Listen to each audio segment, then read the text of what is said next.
રાજકોટમાં દુર્ઘટના બની એમાં ભાઈ સાચું જ બોલ્યો છો તું, હો કાંઈ ખોટું નથી બોલ્યો. તમ તારે જરૂર પડે તો બોલાવી લેજે. જો માળીયાના મિયાણા ભાઈ, જરૂર પડે તો બોલાવી લેજે. અમે હિન્દુ મુસલમાનના કાંઈ એવો મન દુઃખ રાખતા નથી. કોઈ આપણે ભાઈ જ છે બધાય. કાંઈ જરૂર પડે ને જેટલું તમને દુઃખ પડ્યું છે ને એટલું અમને પણ પડ્યું છે.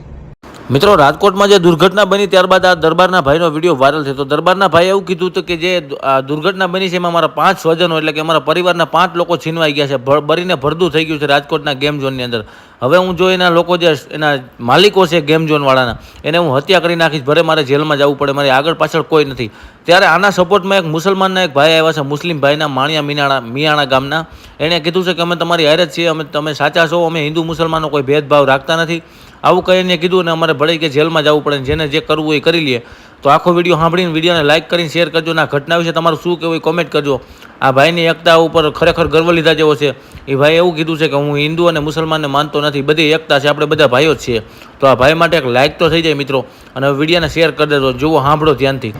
રાજકોટમાં દુર્ઘટના બની એમાં ભાઈ સાચું જ બોલ્યો છો તું, હો કાંઈ ખોટું નથી બોલ્યો. તમ તારે જરૂર પડે તો બોલાવી લેજે. જો માળીયાના મિયાણા ભાઈ, જરૂર પડે તો બોલાવી લેજે. અમે હિન્દુ મુસલમાનના કાંઈ એવો મન દુઃખ રાખતા નથી. કોઈ આપણે ભાઈ જ છે બધાય. કાંઈ જરૂર પડે ને જેટલું તમને દુઃખ પડ્યું છે ને એટલું અમને પણ પડ્યું છે.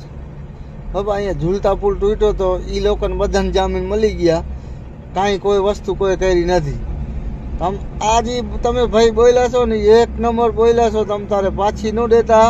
અમે તમારા સાથે છીએ, સાથે રહેવાના છે. મરી જશે ને તો તમારા સાથે રહેશે. અમે 1 નંબર તમે વિડીયો બનાવ્યો છે ને અમને પણ પસંદ આવ્યું છે. આ ઝૂલતા પુલમાં કેટલા માણસો મરી ગયા, એમાં કોઈ કાંઈ કાર્યવાહી થઈ નથી.